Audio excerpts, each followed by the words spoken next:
I've spent the past couple months dialing in the perfect at-home Sicilian pizza recipe, testing all sorts of different doughs, toppings, combinations to come up with the ultimate at-home Sicilian pie that I can confidently say squares up with some of the best slice shops in the country.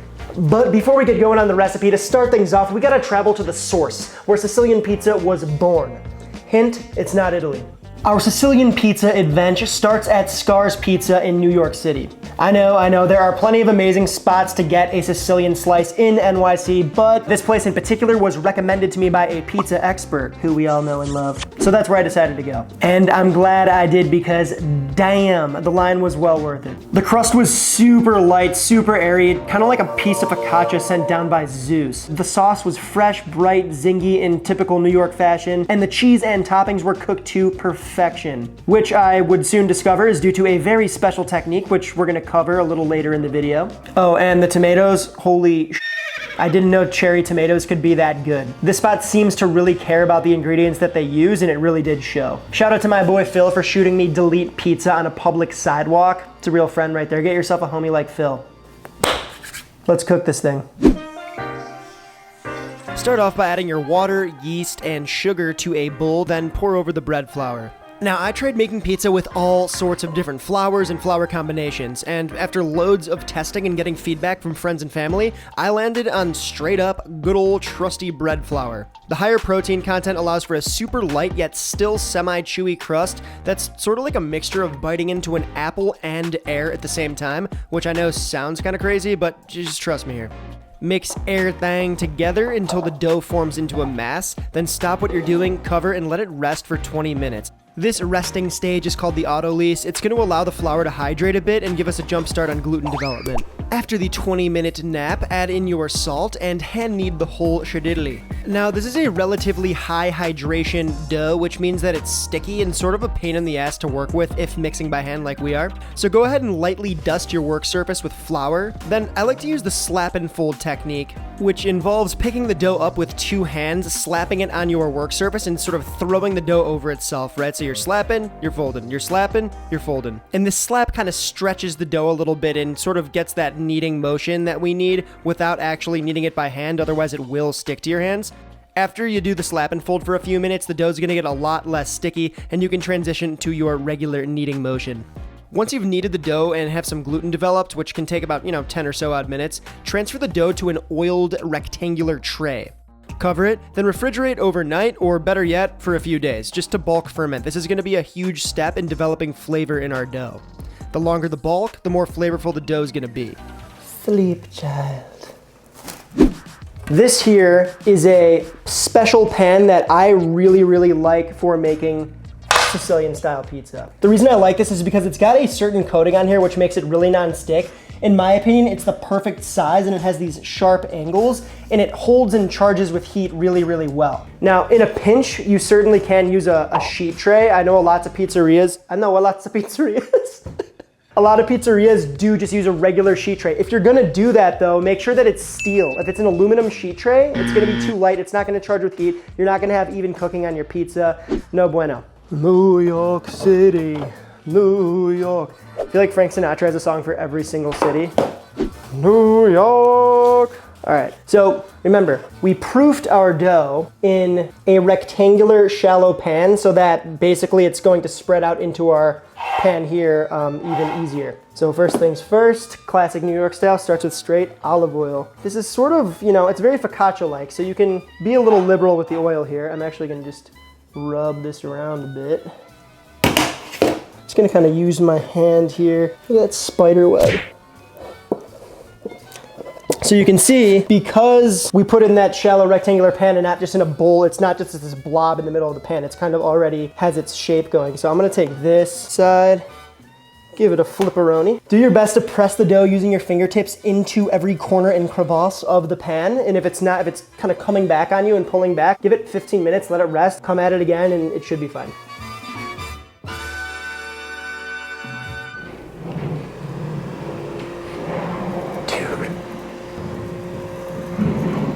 Gosh dang my cleanly neighbors. All right, 10 minutes have elapsed. The dough is a lot more relaxed. The gluten's chilled out a bit. Now, cover this up and pop it in a warm place for 1.5 to 2 hours until it's just risen to the top-ish of the pan. I'll show you what I mean in a little bit here. All right, 2 hours have elapsed roughly. Check it out. See how the dough is kind of like almost kind of a little past halfway? That is a nice proofed, ready to bake dough. Now remember, Sicilian pizza is within that pan pizza family tree, just like our Detroit style pizza. We're going to blind bake our crust to set it, and then we're gonna build on it, giving the crust that opportunity to rise up. If we were to top this now, you could bake it, it would be fine, it would be good, but it wouldn't rise as much. We want that light, airy crumb. This is going into a 500-degree oven for about 10 minutes. I got my baking steel set here. If you have a steel or a stone, you can pop it right in the middle tray like that. If not, you don't need it, but I do prefer to use it. All right, well, that's in there. Let's make the sauce. Could not be easier. New York style sauce is bright, it's vibrant, it's zingy, and it's no cook, which means it's literally the easiest thing to do. You put things in a thing and you mix the thing. What we're doing here, I just have some San Marzano tomatoes that I've gone ahead and kind of like pulsed until it's not quite a puree, it's not quite crushed, it's somewhere in the middle, so it's kind of a puree with some texture to it. Got a single clove of garlic. I'm just gonna mince that up. Not actually, I'm gonna use a little thing for it. Tiny pinch of oregano. You want a little kiss of oregano, too much and it's kind of overpowering. Plus you can always put more of this on your pizza at the end. Some black pepper, again, kind of strong, so not that much. Literally, that's it. Where's my salt? There it is. My salt is where I keep my salt. Go figure. A little pinch of kosher. No sugar, no, chili flake, no nothing. This is a super fresh, very minimalist sauce. So once this is kind of mixed in, I'm just gonna pop maybe a tablespoon or 2 of olive oil in there. And you can totally do this a day, 2 days in advance or whatever, and it would actually get better because the flavors can kind of sit, the garlic will meld with everything. But in a pinch, slash just like, it's not also like that bad of an option, to just mix it and use it right away. And that is our NYC sauce. That's nice. All right, so the pizza at Scarr's, man, it was something else. I was shocked how much I really liked this pizza, which was simply a couple different cheeses and some good tomatoes. How adorable is that? Ain't that nice? I mean, look how like picturesque that is. Gorgeous, gorgeous, I say. In my adult life, tomatoes make me stoked.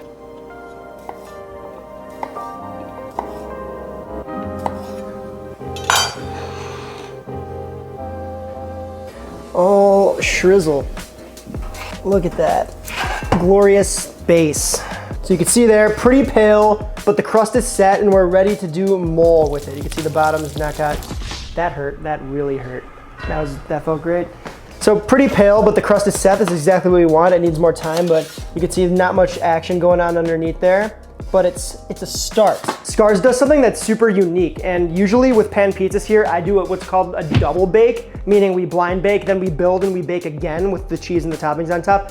Scarr's actually does a triple bake. So at this point, what they do is they pop on a layer of cheese, and when I was eating it, I was pretty sure that it was low moisture mozzarella, which created sort of this like ice rink of like shiny, sort of plasticky looking cheese, which sounds really gross, but it was actually really awesome because it created this sort of like texture differentiation between the low moisture mozz and then all of the other toppings on top, which includes other cheeses. So for now, for this second part of our 3-part bake, I'm just gonna take some low moisture mozz, pop that on. I'm putting the cheese on. I'm not really going edge to edge here. I'm leaving a bit of a gap here. Unlike with Detroit style where we're literally wedging cheese into the side of the pan to create that frico, we're not worried about that with Sicilian. So kind of think of it like a little picture frame. So this can go back in just until the cheese is melted. I don't know, like 4 or 5 minutes. We're just gonna watch it.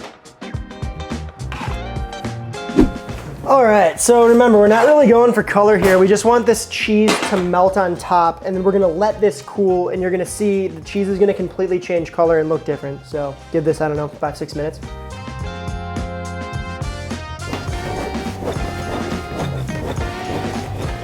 It's like shaking. Okay, so at Scarr's, they had this really interesting technique where they basically do cheese, then sauce, then more cheese, and what that does is the cheese kind of locks the sauce in and everything kind of just stays super moist, including the cheese underneath, on top, the sauce.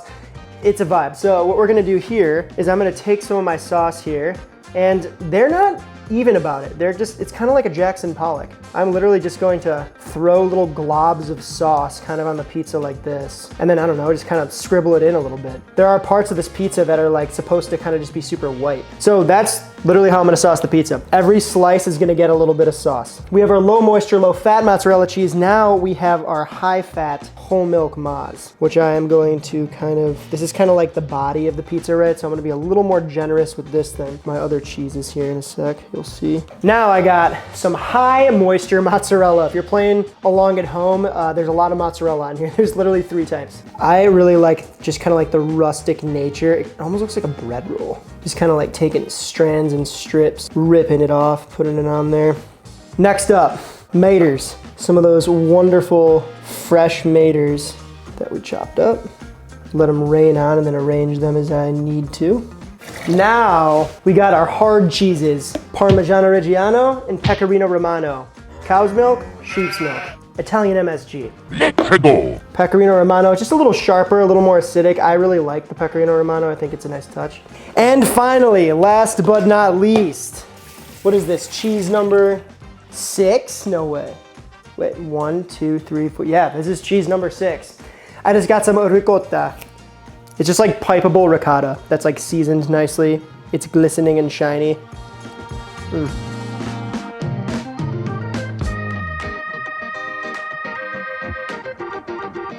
All right, so it's into the oven for another, until this cheese melts. 5-6 minutes, something like that.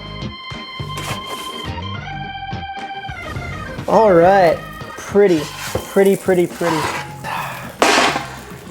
Ooh, it's sizzling at me. It's like, I know, Daddy. Look at that, look how pretty that is.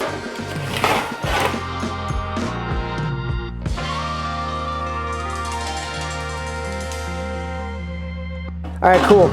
Let's move on to the next one.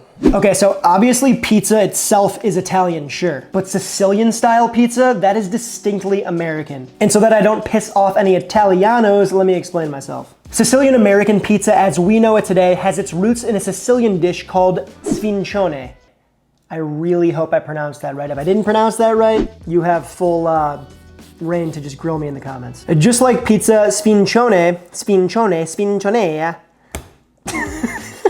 Just like pizza, sfincione is essentially just bread with stuff on it, right? You got some breadcrumbs, you got some sauce. And this next spot that we're about to go to does a pie that is a prime example of those old school Italian Sicilian roots. All right, so we're here at Pompeí restaurant on Chicago's South Side in the Little Italy neighborhood. I'm here with my boy Joe. Joe's 5th generation. He's part of the family that owns this place, and they've been slinging bread for quite a while, right? Yeah, since the early 1900s, so just about over 100 years. This is a spot that feeds the neighborhood, right? It's a place with a massive menu that's known for many, many delicious things, but today we're here for the pizza, which is pretty interesting here because it's kind of like a mix between Roman Sicilian and grandma-style pizza. You might call it like Grand Romillion or something. It's unique, it's bomb, and you should try it. However, they make another type of pan pizza here which stands out from the rest in my opinion. They call it Pizza Pompeii, and it's strikingly similar to the sfincione we were talking about, which is probably because Joseph's family is from Sicily. Joseph was nice enough to take us behind the scenes to show us how they make the Pizza Pompeii. But before doing so, we had to nerd out over the crazy old ovens and mixers and other gear that Joseph had in the back.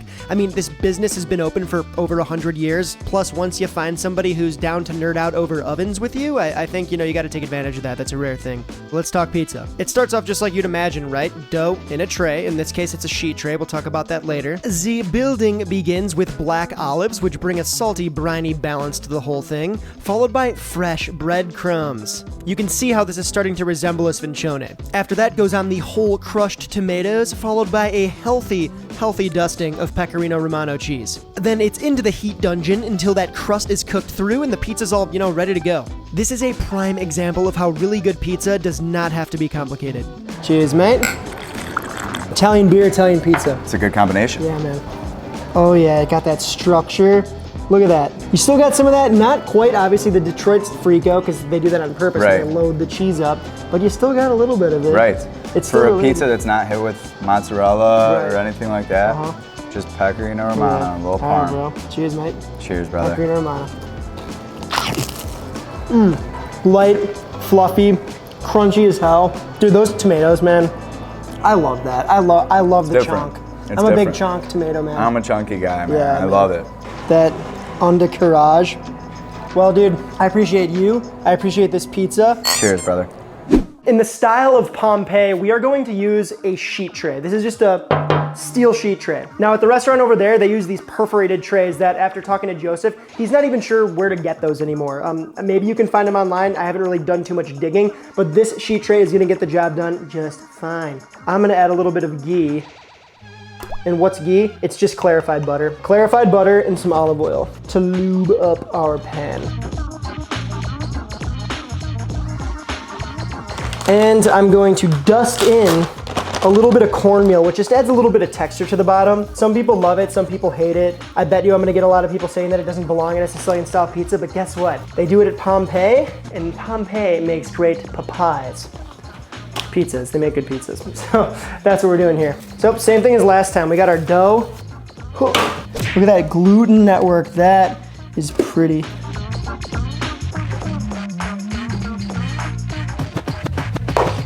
All right, so about 2 hours has surpassed. Our dough, check this out, has risen right to almost at the top here, right? That's exactly where we want it. If you poke it, it bounces back at you a little bit. This is a perfectly proofed dough. So if you're playing along at home, the Scarr's inspired Kraft Sicilian was a triple bake. This is a double bake because we're about to put this in, set it, build, bake it again. That's 2 bakes. A lot of old school spots will straight up take their approved dough and build right on top of it. Totally an okay move. But if you're doing this at home and you don't have the pressures of orders coming in, training people, the whole like restaurant thing, you know, we can take our time and really make this as good as possible.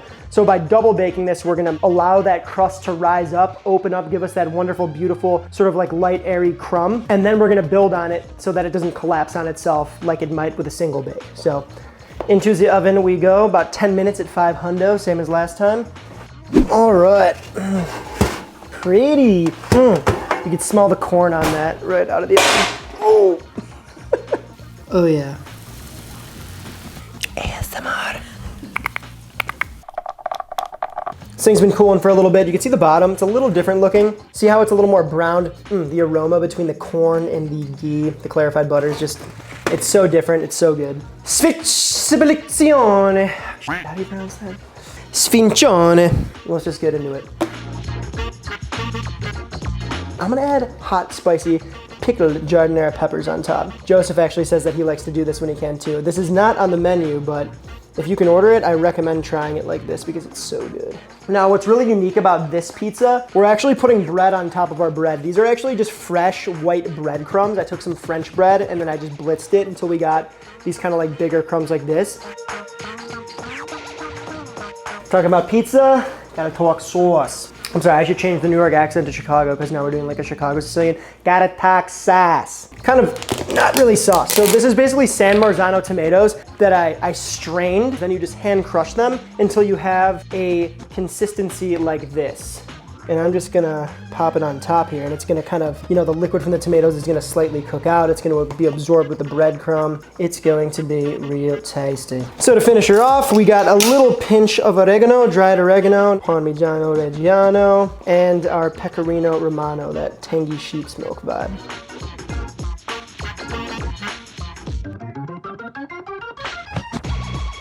Cool. Oh yeah. Dang, this thing smells delish.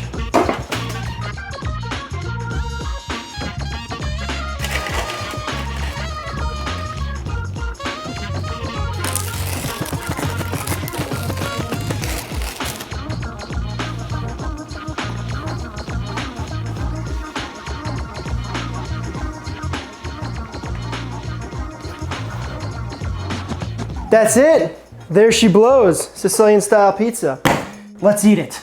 The New York style. Very nice. A nice open crumb, a beautiful golden brown undercarriage.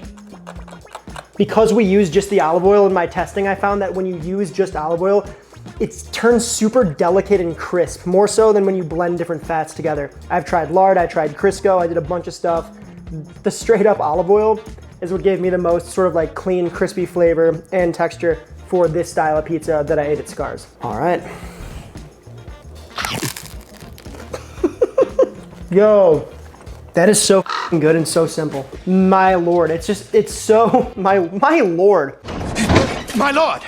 This is, just that good old clean my lord is all I got right now. It's those juicy bursts of like acidic sweet tomato with that clean sauce, the different cheeses on there. The ricotta is really what stands out to me. It's just this like fresh, sort of like creamy vibe on this like cooked classic pizza mozzarella. Get a little piece of basil on there. They don't do this at Scarr's, but we do it at this kitchen. Moving on to the Pompeii joint. Look at that. That is very nice. Whew. Again, nice open crust. I'm really looking for that 3/4 inch, maybe an inch thickness, depending on your bread, but I'm really looking for, it's not a massively thick pizza, right? But we do want it to have some rise. And if you look at the undercarriage there, it's a lot more golden brown than just the olive oil. And it's a little sturdier, and it's got that cornmeal kind of built in that for that grit and that extra texture in the bite. So no real cheese, it's basically vegetables and bread. Both of these pizzas are just so clean in their own ways. Tomatoes, some pickled vegetables, good bread, baked, that's it. Sure, maybe there's 6 cheeses on this pizza, but the flavor profile is so simple, straightforward, and really delicious. Sicilian pizza, baby. It's the truth. Sicilian style pizza, pan pizza, you know, there are so many different types. I can't wait to tackle the other types in the future, hint, hint. If you have any specific type of pizza that you love that I have not made a video on, be sure to let me know, comment below, shoot me a DM on Instagram, whatever. Or better yet, come into the Discord and drop it over there in the topic request section. The easiest, best way to support us is over on the Patreon. For literally 5 bones, you have access to exclusive recipes, exclusive giveaways.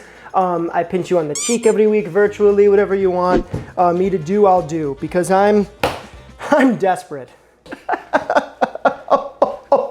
If you like the video, give it a like. If you're new to the channel, consider subscribing. I pinch your cheek once more, and I will see you next week. Ciao! I like to do the ciao with pizza. Ciao!